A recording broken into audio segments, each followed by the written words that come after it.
Hello बच्चों, क्या हाल चाल।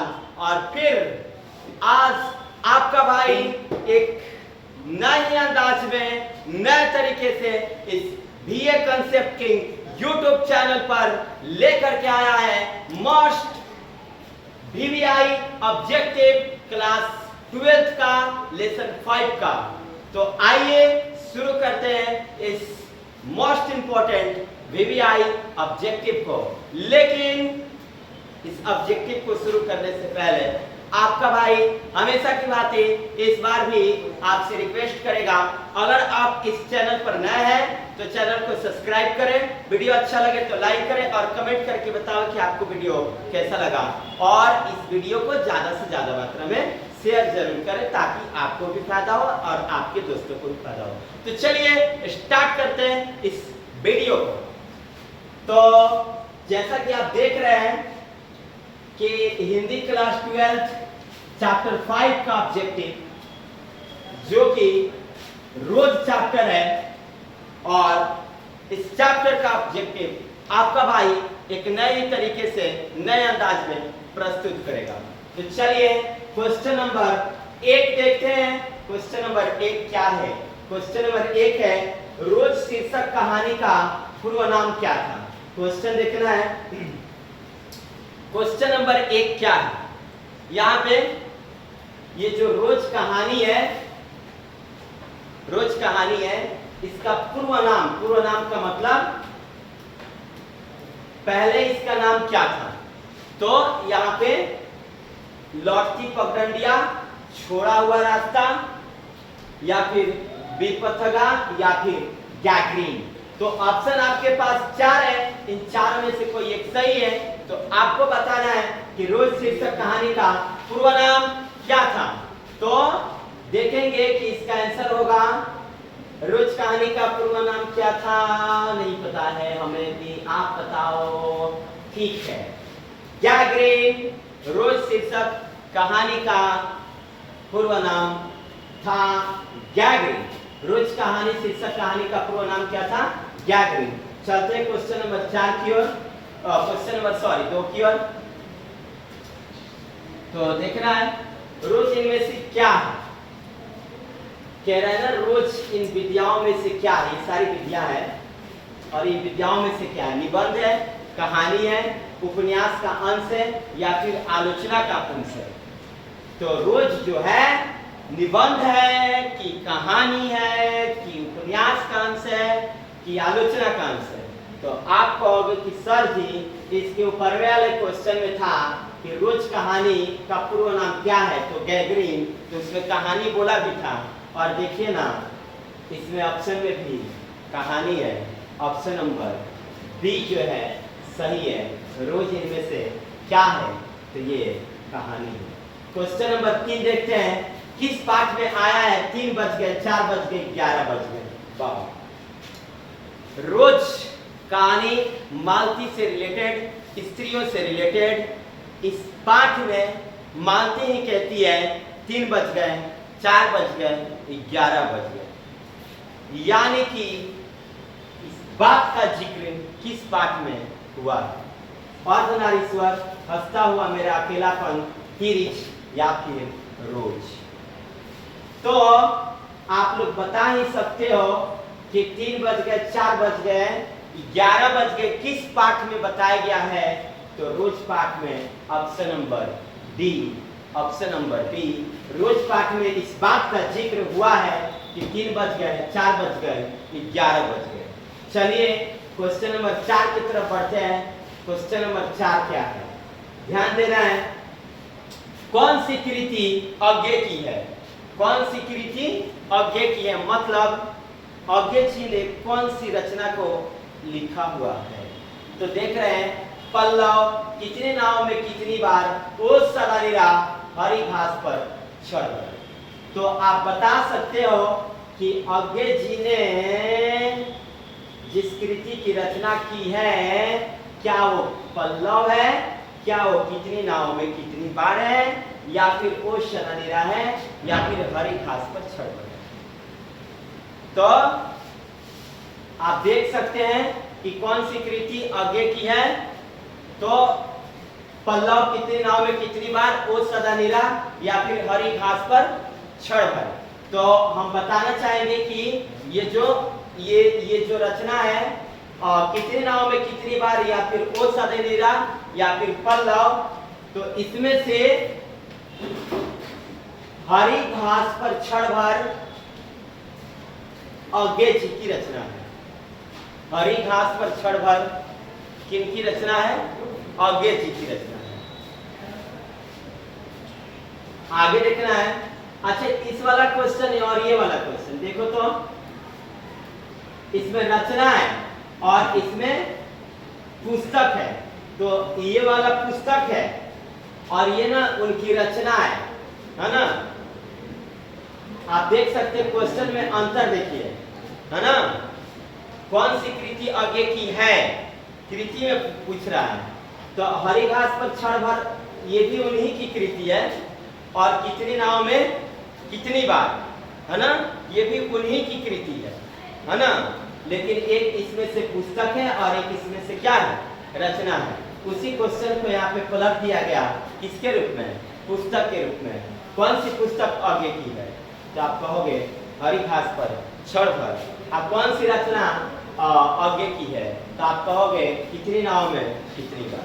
आगे चलते हैं क्वेश्चन नंबर 4 की ओर। आप देखेंगे क्वेश्चन नंबर 4 को। क्वेश्चन नंबर 4 क्या है, फिर से क्वेश्चन नंबर 4 है, 6 मैं ना बार बार 4 के बोल रहा हूँ। क्वेश्चन नंबर 6 है ना। किस पाठ में आया है, दोपहर में उस सुने आंगन में पैर रखते ही मुझे ऐसा जान पड़ा मानो उस घर पर किसी सांप की छाया हो। ये कथन किस पाठ से उल्लेखित है, दिया गया है। तो आप बता सकते हो कि ये जो टॉपिक है ये रोज पाठ से लिया गया है। ऑप्शन नंबर ए, रोज पाठ में ऐसा कहा गया है कि जब कभी आंगन में पैर रखते हैं तो उनको ऐसा लगता है कि उस पर किसी सांप की छाया क्या कर रही हो, मंडरा रही। आगे देखते क्वेश्चन नंबर 7 की ओर। क्वेश्चन नंबर 7 बताना है आपको। क्वेश्चन नंबर 7, विस्मय शब्द का अर्थ बताइए। विस्मय शब्द का अर्थ बताना है। विस्मय शब्द का अर्थ, विस्मय शब्द का अर्थ बताना है। अस्थायी, अचानक, अचरज, अपराध। विस्मय शब्द का अर्थ बताना है। अस्थायी होगा कि अचानक होगा कि अचरज होगा कि अपराध होगा। तो विस्मय शब्द का अर्थ जो होता है, अस्थायी मतलब तो रुका हुआ नहीं, ये तो नहीं होगा। अपराध ये भी नहीं होगा, ये तो दो नहीं होगा। अचानक, अचरज दो है। अचानक मतलब कोई भी कार्य जब एक बाइक हो, और अचरज मतलब विस्मय की बात है, तो अचरज की बात है। तो अचरज शब्द का अर्थ होता है, विस्मय शब्द का अर्थ होता है अचरज। Option number C. आगे वमता शब्द का अर्थ बताइए।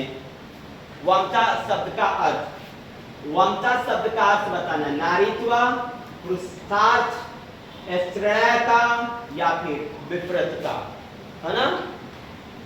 तो वमता शब्द का अर्थ जो होता है आप लोगों का, वो क्या होता है, तो वमता शब्द का अर्थ जो होता है विपरीतता होता है। वमता शब्द का अर्थ क्या होता है, विपरीतता, है ना। विपरीतता, विपरीतता, विपरीतता। वमता शब्द का अर्थ विपरीतता, वमता शब्द का अर्थ विपरीतता।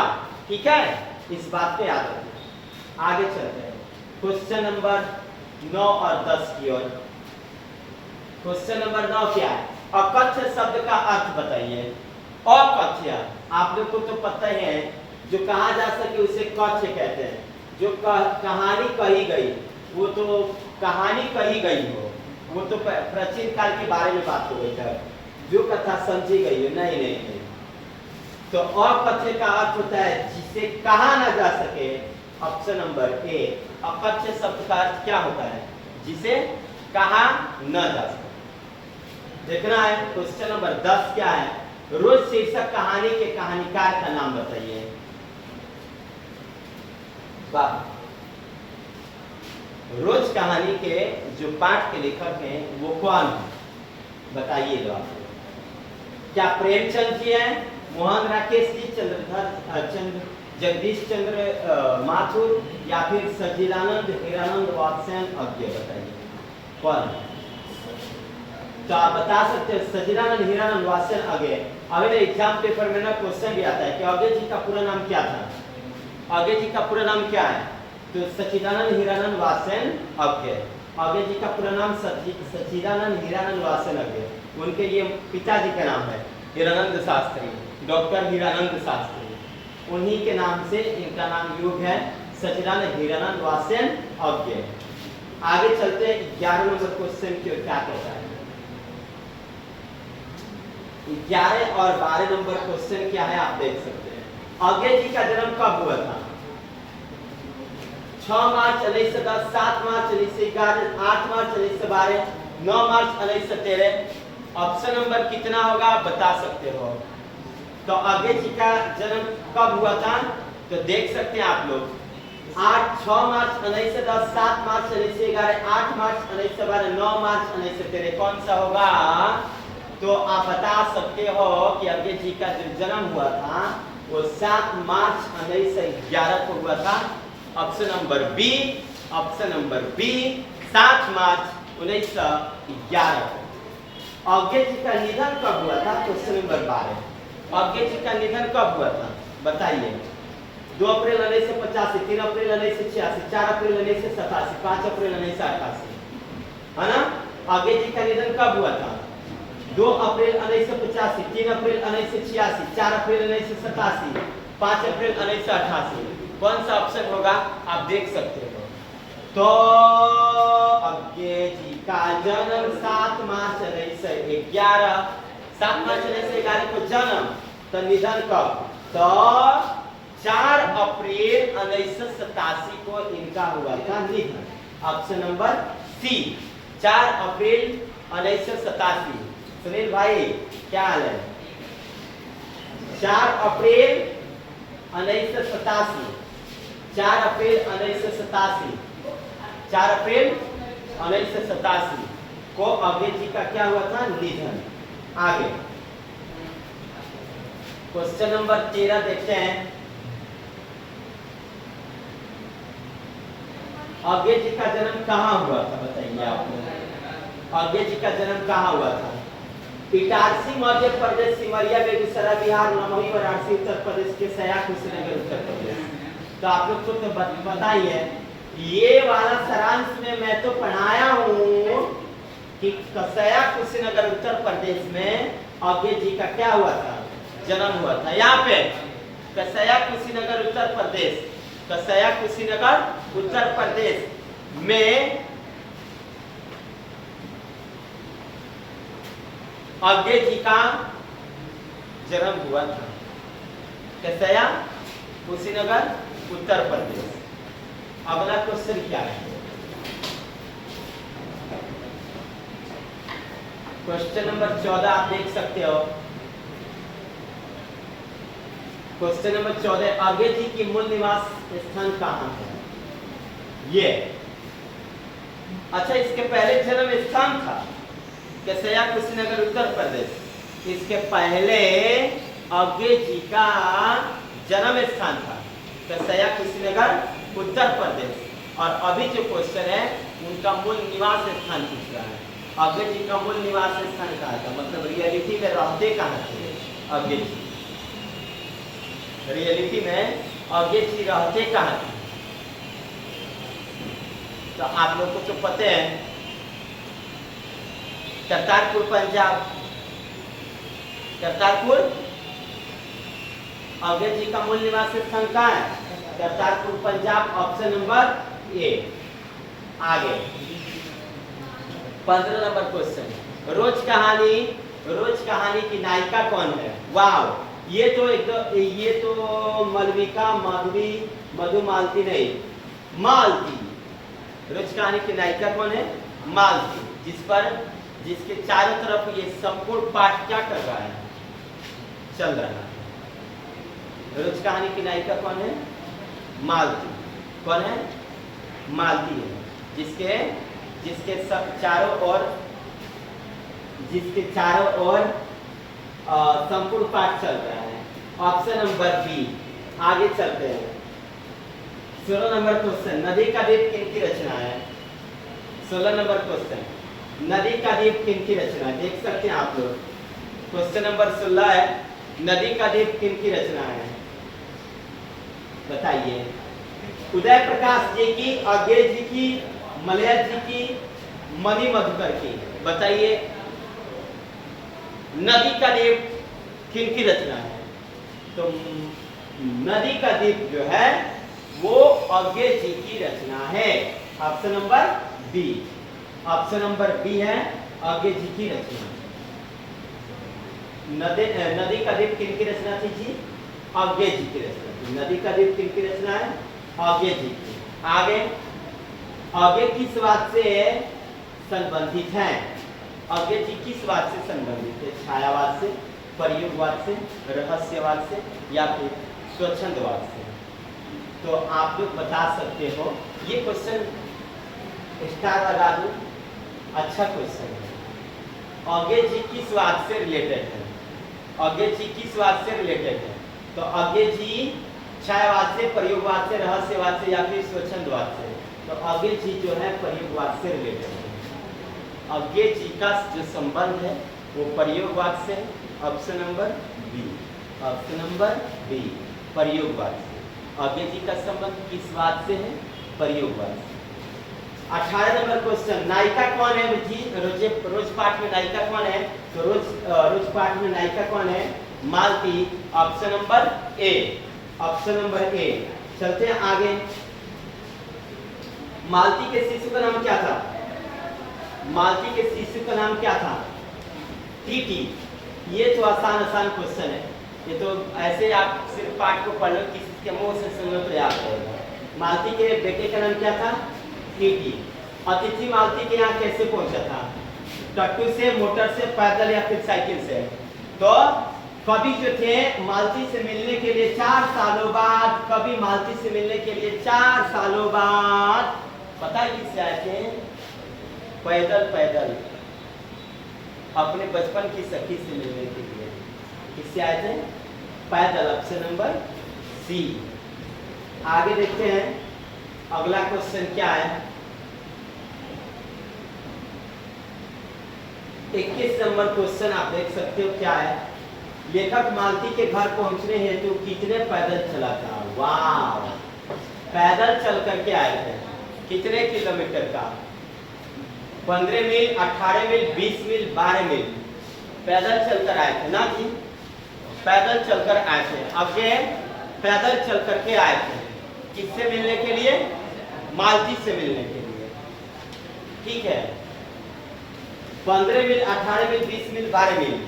तो इसका डायरेक्ट शब्दों में आंसर होगा 18 मील कि 20 मील।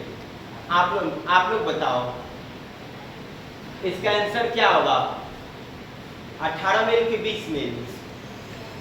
गलती से 20 मील कोई कह दिया तो गलती हो जाएगा, गलती से गलती हो जाएगा। 18 मील ही सही होगा। यह कहानी किस कहानी संग्रह से गैगरीन नाम से छपी थी। किस कहानी संग्रह में गैगरीन नाम से छपी थी। विपथगा, सुपथगा, समीपथगा, निपथगा। वाह, ये सब तो नहीं पढ़े थे हम लोग इस पाठ में, एक ही पढ़े थे, विपथगा। ऑप्शन नंबर ए, गैगरीन जो है गैगरीन नाम से छपी थी यह कहानी। किसमें, विपथगा में। किसमें, विपथगा में। आगे चलते, आगे का उपन्यास इसमें से कौन सा है। अच्छा, उपन्यास आप लोग बताओ। उपन्यास, राम तेरी गंगा मैली हो गई, शेखर एक जिमनी, जादूगर, रस भरी। इसमें से कौन होगा उपन्यास में, उपन्यास में आगे का उपन्यास इनमें से कौन है। राम तेरी गंगा मैली हो गई, शेखर एक जिमनी, जादूगर, रस भरी। उपन्यास ऑप्शन नंबर सी, जादूगर। जादूगर जो है अज्ञे जी का उपन्यास है। जादूगर किसका उपन्यास है? अज्ञे जी का। अब देखना है अगला क्वेश्चन आपके बीच क्या है। किस कहानी का शीर्षक गैगरीन था? किस कहानी का शीर्षक गैगरीन था? अच्छा, ये जो गैगरीन है वो किस कहानी का शीर्षक है? तो आप बोल सकते हो रोज। अच्छा, ये गैगरीन क्या है?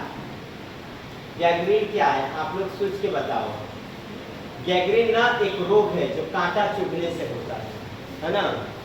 तो गैगरीन किस कहानी का शीर्षक गैगरीन था? तो रोज कहानी का। आगे देखते हैं 25 नंबर क्वेश्चन। किसके बिना नई कहानी की कल्पना नहीं की जा सकती? मस्त क्वेश्चन है। किसके बिना नई कहानी की कल्पना नहीं की जा सकती? ओम प्रकाश वाल्मीकि, चंद्रधर शर्मा गुलेरी, जगदीश चंद्र माथुर, इन तीनों व्यक्तियों में से नई कहानी की कल्पना किसके बिना नहीं की जा सकती है? तो सच्चिदानंद हीरानंद वासेन अज्ञ। सच्चिदानंद हीरानंद वासेन अज्ञ ये है तो नई कहानी है। नई कहानी की कल्पना किसके बिना नहीं की जा सकती? सच्चिदानंद हीरानंद वासेन अज्ञ। ये अज्ञ जी का पूरा नाम है। रोज किस प्रकार की कहानी बताइए? रोज किस प्रकार की कहानी है? ऐतिहासिक, सामाजिक या फिर मनोवैज्ञानिक या समस्यात्मक? रोज किस प्रकार की कहानी है बताइए? रोज किस प्रकार की कहानी है? तो रोज जो है ये मनोवैज्ञानिक कहानी है। Option number C. ये ऐतिहासिक नहीं है, सामाजिक भी नहीं है, यहाँ पे बिट्टू भाई समस्यात्मक भी नहीं है। ये जो कहानी है वो मनोवैज्ञानिक है। रोज कहानी कैसी कहानी है? तो मनोवैज्ञानिक। मालती जो है, मालती किस पाठ की पात्रा है? मालती किस पाठ की पात्रा है? सिपाही की मां, तिरिच, जूठन, रोज। बताइए मालती पता है किस पाठ की पात्रा है? रोज पाठ की पात्रा कौन है? मालती। ये जो रोज है ऑप्शन नंबर डी, रोज पाठ की पात्रा है मालती। आगे चलते हैं। क्वेश्चन नंबर 28 क्या है? अज्ञे ने कितने सप्तकों का संपादन किया? या मस्त क्वेश्चन। अज्ञे ने कितने सप्तकों का संपादन किया? 1 2 3 4 सप्तक। कितने सप्तकों का संपादन किया था अज्ञे जी ने? है ना। तो अज्ञे जी ने कितने सप्तकों का संपादन किया था? एग्जाम में पेपर में क्वेश्चन आएगा। अज्ञे जी ने कितने सप्तकों का संपादन किया था? तो अज्ञे जी ने 4 सप्तकों का संपादन किया था। Option number D. Agyeya ji ने कितने सप्तकों का संपादन किया था? बताइए लो आपको। 4। अज्ञे जी ने कितने सप्तकों का संपादन किया था? 4। अज्ञे का उपन्यास नहीं है। अच्छा, उपन्यास नहीं है। शेखर एक जीव है, नदी का देव, त्रिशंकु, अपने अपने अजनबी, कौन नहीं है?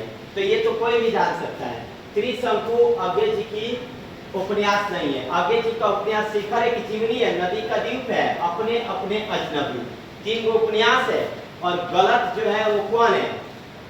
सही माने ऑप्शन के हिसाब से सही त्रिशंकु ये नहीं है। ये उपन्यास इनकी लिखी हुई नहीं है। Option number C. अब चलते हैं क्वेश्चन नंबर 30 क्या कहता है? दूसरा सप्तक का प्रकाशन कब हुआ? दूसरा सप्तक का प्रकाशन किस वर्ष हुआ? ये जो दूसरा सप्तक है इसका प्रकाशन कब हुआ? 1950, 1951, 1952, 1954। दूसरा सप्तक का प्रकाशन कब हुआ था बताइए? 50, 51, 52, 54। बताइए लगता थोड़ा। दूसरा सप्तक का प्रकाशन कब हुआ? 51, 52, 50, 54। दूसरा सप्तक का प्रकाशन कब हुआ था? हाँ, तो आप लोग जान सकते हो दूसरा सप्तक का प्रकाशन 1951 में हुआ था। आगे चलते हैं क्वेश्चन नंबर 21 के। दूसरा सप्तक का प्रकाशन 1951 में। दूसरा सप्तक का प्रकाशन 1951 में। दूसरा सप्तक का प्रकाशन 1951 में। रोज कहानी में अतिथि बनकर कौन आता है? वाह, ये तो आप लोग बता सकते हो। मालती के चाचा, मालती के मामा, मालती के दूर के रिश्तेदार का भाई, मालती के पिता। रोज कहानी में जो जो रोज कहानी में मालती से मिलने आते हैं वो कौन है? तो मालती के दूर के रिश्तेदार के भाई। चलो अगला क्वेश्चन आपसे क्या कहता है? Question number 32। क्वेश्चन नंबर 32 क्या कहता है? रोज कहानी घंटों की किस खड़कन पर समाप्त होती है? बताइए। रोज कहानी घंटे के किस खड़कन पर समाप्त होती है? रोज कहानी कब समाप्त हो जाती है? जब 11 बजता है ना, 11, तो रोज कहानी उस खड़कन के साथ क्या होती है? समाप्त। बेचारी मालती उस समय गहरी सांस लेती, कहती 11 बज गया। Option number D. आगे चलते हैं। क्या है? मालती का पति क्या है? आप लोग बताओ। डॉक्टर, वकील, प्रधानाध्यापक, अभियंता। मालती का पति एक डॉक्टर है। ऑप्शन नंबर ए। मालती का पति क्या है? मालती का पति एक डॉक्टर है। मालती का पति महेश्वर क्या है? आप लोग बताओ। डॉक्टर। आप देखो आगे के पिता का नाम बताओ। Doctor Abhayanand Shastri, doctor Dayanand Shastri, doctor Veeranand Shastri, doctor Achyutanand Shastri. तो हमें तो लगता है कि इनके पिताजी का नाम डॉक्टर हीरानंद शास्त्री है। लगता क्या है? यहीं सही है। अभय जी के पिताजी का नाम क्या है? डॉक्टर हीरानंद शास्त्री। अगला क्वेश्चन देखते हैं। यस। अच्छा ये वाला ना आंसर कैसे लगेगा कि उन्हीं का है? पता है इनका पूरा नाम क्या है? सच्चिदानंद हीरानंद वासेन अभय। तो उनके नाम में सच्चिदानंद है ना, इसमें दयानंद दिया, तो खैर ये नहीं होगा, ये नहीं होगा, यही तो होगा। ऐसे नहीं आप बता सकते। मालती किस कहानी की पात्र है? फिर से आ गया। मालती किस कहानी की पात्र है? आप बता दो। रोज कहानी की पात्र कौन है? मालती। बचपन में खेलने के लिए सच्चिदानंद हीरानंद वासेन जी ने कौन से अभय जी ने कौन सा लेख लिखा था खेलने के लिए? बताइए। ब्रजभाषा वर्ष सभा, इंद्र सभा, जनसभा। बताइए। तो अभय जी ने ब्रज सभा नहीं लिखा था नाटक में, वर्ष सभा, इंद्र सभा, जनसभा। कौन लिखा था जी? लिखे थे अभय जी इसमें इंद्र सभा। खेलने के लिए सच्चिदानंद हीरानंद वासेन जी ने कौन से लेख लिखा था? इंद्र सभा। क्वेश्चन नंबर 37 के चलते हैं। वाओ, ये लास्ट क्वेश्चन इस पार्ट का देख सकते हैं आप लोग। रोज शीर्षक कहानी में मालती मिट्टी का बर्तन गर्म पानी से क्यों धो रही थी? और एक क्वेश्चन, मालती का पति महेश्वर बाजार से क्या लाया था? आम लाया था। मालती का पति महेश्वर बाजार से क्या लाया था? आम लाया था। ठीक है। रोज शीर्षक कहानी में मालती मिट्टी का बर्तन गर्म पानी से क्यों धो रही है? बताइए। बताइए। खाना रखने के लिए कि खाना बनाने के लिए, कि पानी रखने के लिए, कि दही जमाने के लिए? मिट्टी का बर्तन को ना दही जमाने के लिए गर्म किया जाता है। Option number D. Option number D. इस तरह से इस पाठ की होती है समाप्ति। आशा करता हूं कि आप लोगों को ये वीडियो जरूर ही पसंद आया होगा, समझ में आया होगा। अगर आपको ये वीडियो अच्छा लगता है तो वीडियो को लाइक करें, चैनल को सब्सक्राइब करें और ज्यादा से ज्यादा मात्रा में शेयर करें, ताकि आप लोगों को भी फायदा हो और आपके दोस्तों को भी फायदा हो। तो चलिए फिर से मिलते हैं हम नेक्स्ट वीडियो में। आज के लिए इतना ही काफी। जय हिंद, जय भारत।